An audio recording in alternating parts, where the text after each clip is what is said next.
Voilà, de retour sur ce plateau, mesdames et messieurs, vous l'avez compris, vous êtes toujours dans votre émission Analyse sur la télé du 21e siècle. Il est déjà 22 heures passées de plus de 20 minutes chez vous.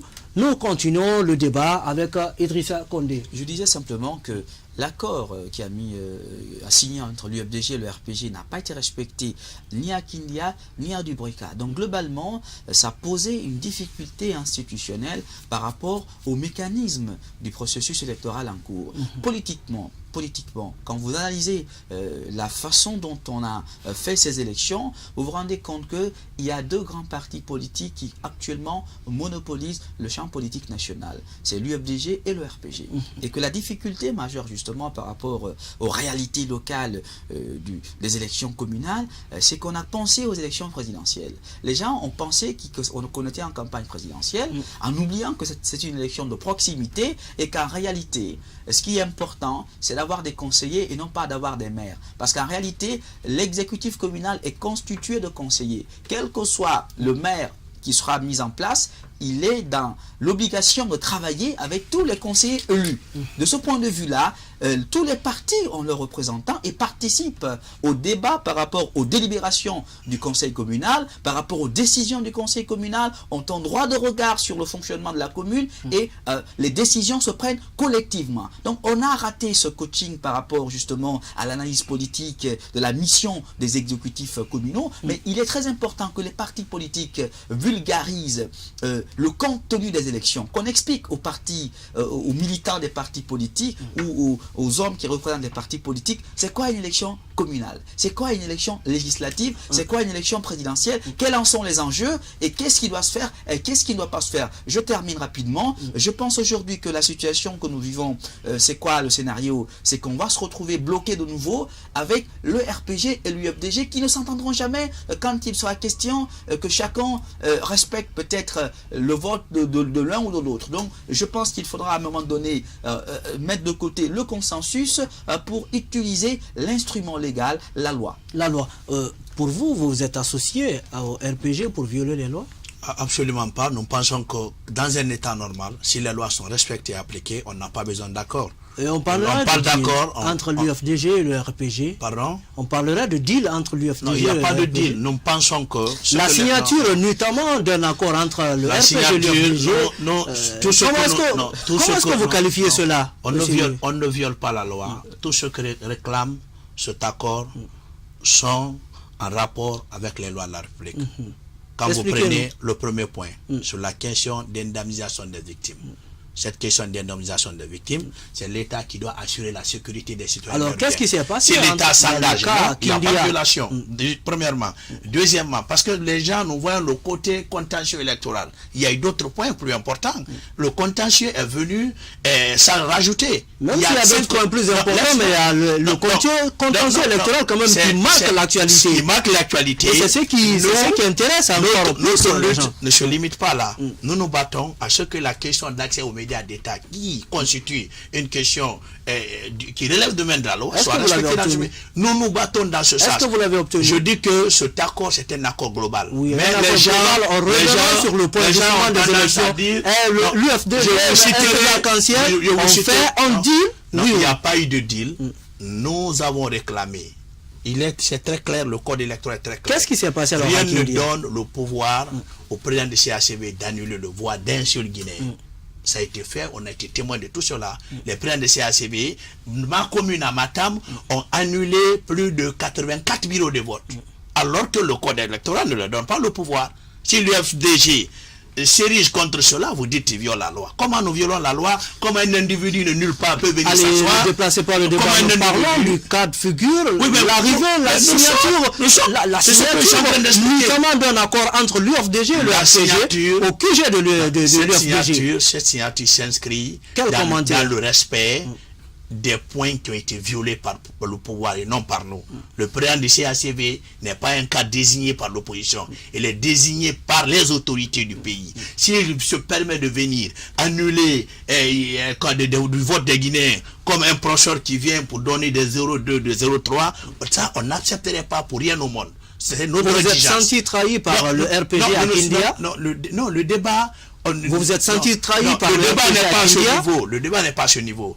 L'accord, dans tous les pays du monde, il y a des accords partout. Il le sait, c'est un cadre un peu partout. Pour que la crise de Côte d'Ivoire prenne fin, il y a eu des accords de Marcoussi et Marcoussi au consort qui parlaient de violation de la loi. Alpha Condé est venu au pouvoir, c'est par la suite. Non, Alpha Condé est venu par la suite de l'accord de Ouaga. Il a fallu l'accord de Ouaga où on parle de différents points. Donc les gens voient l'accord dans ce pays et donnent des interprétations de deal, tout ce qui s'ensuit. Nous ne sommes pas mais est-ce que vous n'avez pas fait un deal, signé un deal avec le RPG pour la mairie spécifique le mot deal, c'est pour les gangs, c'est pour les gangsters. Nous sommes dans une république.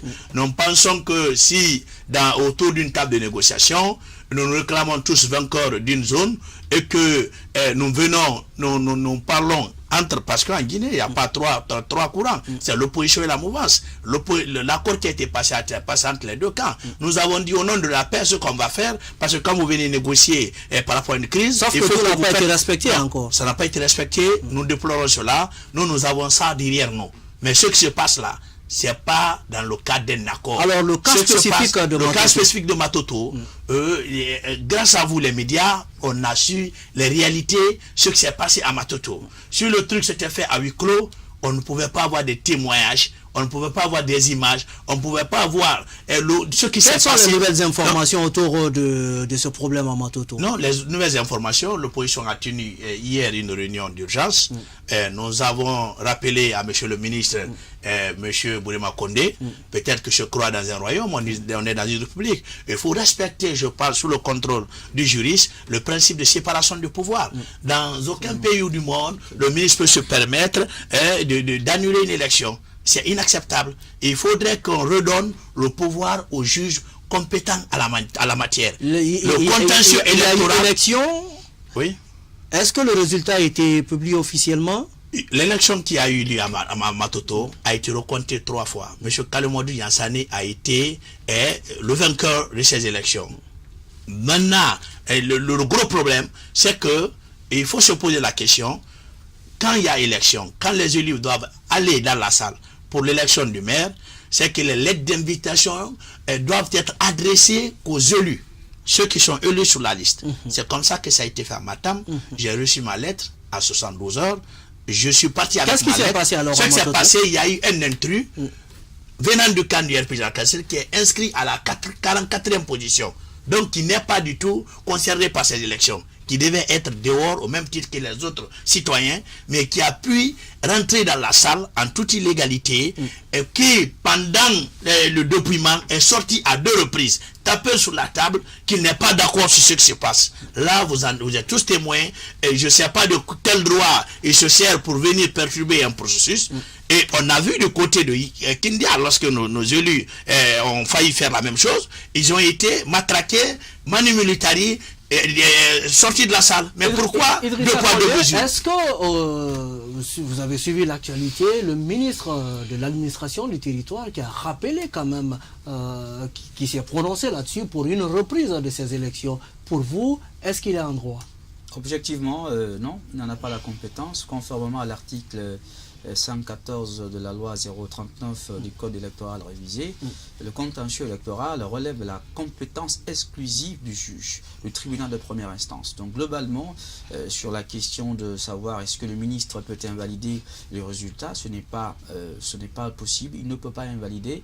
Cette décision appartient au juge. L'administration est neutre. L'administration supervise le processus électoral. S'il y a un contentieux électoral avant ou après, c'est-à-dire post-électoral, un contentieux post-électoral, évidemment, il appartient aux magistrats seulement de trancher ce litige-là entre les parties. Et donc, en l'état actuel de la situation de Matoto, aujourd'hui, en tout cas, beaucoup de flou sur la question. Il faut saisir la juridiction qui est du ressort de la commune de Matoto. C'est cette juridiction de première instance qui doit trancher le litige entre l'UFDG et l'ORPG. En ce moment, quand le tribunal... Sauf que l'UFDG n'entend pas de... Je ne sais pas ce que fera l'UFDG, mais ce que je veux vous dire, c'est par rapport à la légalité. L'UFDG ne compte pas reprendre l'élection du maire. Mais je vous parle de la légalité.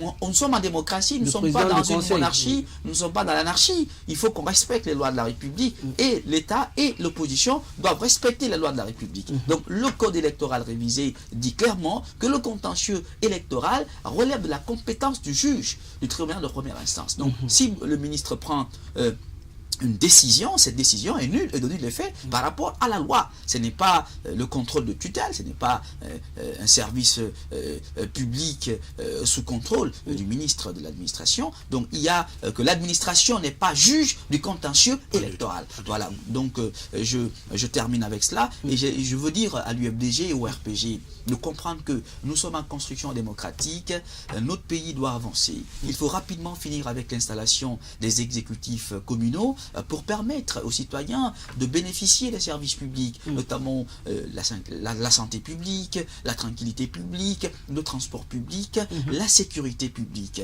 Comme Matoto est sale, Matoto doit avoir des routes, Matoto doit avoir des écoles, Matoto doit renforcer son système institutionnel, et cela, il y a une équipe de maires et de conseillers. Ce que les gens ne savent pas, quelle que soit la situation de celui qui va être maire, il aura l'obligation de conjuguer avec les autres conseillers élus. Qu'on arrête justement cette cacophonie dans notre pays. Finalement, ce n'est pas une question ce n'est pas une élection présidentielle. Ce n'est pas une élection présidentielle où vous avez deux protagonistes. C'est une élection communale. Les décisions sont collégiales. Les décisions sont collégiales. Donc il est très important qu'on s'entende sur l'essentiel. L'essentiel, c'est quoi? C'est qu'il faut respecter la loi dans toute sa dimension et il faut travailler à l'esprit collégial dans la gestion des affaires de la mairie. Youssouf Kamara, pour vous, est-ce que l'UFDG doit entamer des démarches auprès de la justice? On n'a pas de démarche à entamer parce que nous ne parlons pas de crise électorale. C'est que les élections sont passées de la façon la plus transparente. Et la Guinée et le monde entier en est aujourd'hui, témoin. les questions de quoi? Et les questions, nous attendons du ministre Bourima Condé d'abord de revoir sa copie. Nous avons fait une déclaration là-dessus. Je crois qu'un cadre de sa trempe qui a plus de 30 ans, 40 ans dans l'administration, s'il n'était pas sous pression, il ne devait pas se permettre de poser de tels actes. Et nous savons politiquement qu'il était sous pression parce qu'il n'a pas pris l'initiative ailleurs. En Haute-Guinée, dans les fiefs du pouvoir, ils ont brûlé des communes, des sous-préfectures, ils ont brûlé le domicile des candidats. Il a fait d'Hermakona Farana et tant d'autres lieux. C'est pour vous dire qu'une fois encore, c'est que cette politique de deux poids, deux mesures pèse dans notre pays. Il faut que, pour que le pays marche. Alors, qu'est-ce que vous voulez aujourd'hui s'il n'est pas question de reprendre? Nous demandons à M. Bourima Condé de convoquer. Nous pensons qu'il y a eu perturbation. Le perturbateur est connu, son camp est connu, l'intention est connue. C'était d'abord de le mettre à la disposition de la loi. Mais au moment où nous parlons, le monsieur a été relaxé. C'est pour dire qu'il y a préméditation. Nous venons, pourquoi les gens de l'UFDG ne sont pas sortis pour perturber? Parce que nous croyons à notre victoire, nous avons gagné. Et si, au vu de la loi, comme le dit M. Condé, s'il y avait contentieux, vous êtes accusé pourtant par le RPG, oui, que le perturbateur viendrait du camp de l'UFDG. Il y a une grande panique. Il y a une grande panique au sein du RPG arc-en-ciel. C'est que le parti se voit chiffler partout. Dans les 5 communes, ils sont nulle part. C'est bon de crier haut et fort, nous sommes le grand parti, de tenir des fausses promesses. Le vote sanction, c'est l'expression de la population, la déception de la population vis-à-vis du système en place. Donc on parle de qu'on a donné une allure présidentielle. M. Alpha Condé, à la veille de ces élections, est sorti dans sa soi-disant tournée pour dire qu'il rend visite aux Guinéens, alors qu'il était entre deux avions. Mais il était venu coacher ses candidats. Et le fond de cette crise, ce qu'on ne dit pas, comme il a dit que c'est une élection de proximité, on a refusé à ce que les citoyens connaissent leur tête de liste. C'était un gros mensonge qu'on disait non, attendez, après on va se voir. Ils n'ont pas pu éviter le problème. C'est le même cas qui se trouve à Matoto, un peu partout. Les gens sont sur la liste, ils ne connaissent même pas leur sort.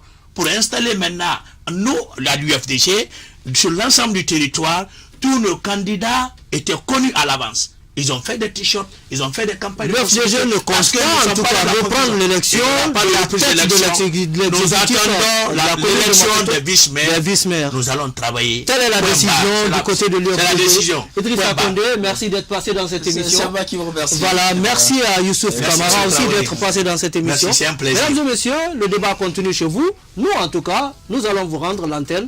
Au revoir, à demain.